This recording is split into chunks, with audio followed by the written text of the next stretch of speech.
د لوړو زده کړو وزارت په یوه اونۍ کې شنبه په هلمند پوهنتون کې د شاوخوا 11 میلیون افغانیو په ارزښت د 2 تالارونو د رغونې چارې چې 2 میاشتې وړاندې پیل شوې وې 80 سلنه کارونه یې تکمیل شوي چې نږدې وخت کې به بشپړ شي. د لوړو زده کړو وزارت د تخصصاتو ریاست او د کندهار ابراهیم النخی رحمه الله جامع ګډ پلاوي د نیمروز او ارزګان ولایتونو له 113 هغه مدارسو څخه څارنه او ارزونه وکړه چې د عالیه او عالمي دورو درسونه پکې جریان درلود. یکشنبه د هیواد تحصیلي نهادونو د ښوونې او روزنې برخې د ریاضي، فیزیک، کیمیا او بیولوژي څانګو د تحصیلي نصاب د بیاکتنې او پراختیا دویم پړاو کلستر پیل شو.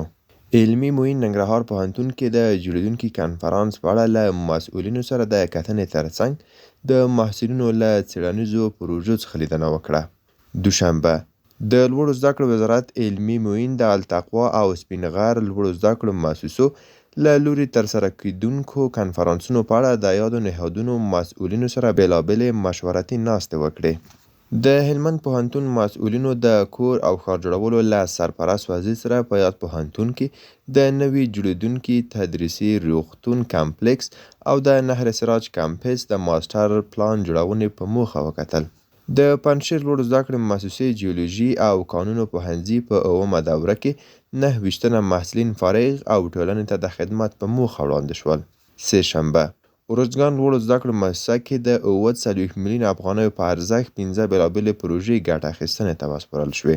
پکتیا پوهنتون د 9 میلیون افغانیو په ارزښت الکترونیکي وسایل چې لپټاپ او ډیسکټاپ کمپیوټرونه، پرینټرونه، LCD سکینرونه، LCD سکرینونه، ساوند سیستم، امنیتي کامرې او د معلوماتي تکنالوژۍ اړوند وسایل پکې شامل دي د یو قرارداد له مخې خریداري کړل.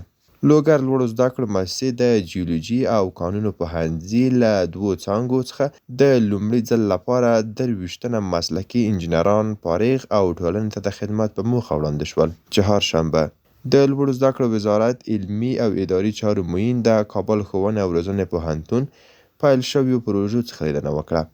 په یادو پروژو کې د پوهنتون سړکونو جوړولو، د فامیلیانو او پوهنتون ترمنځ د دیوال جوړولو او د تجربوي بلاکونو د ترمیم پروژې شامل دي.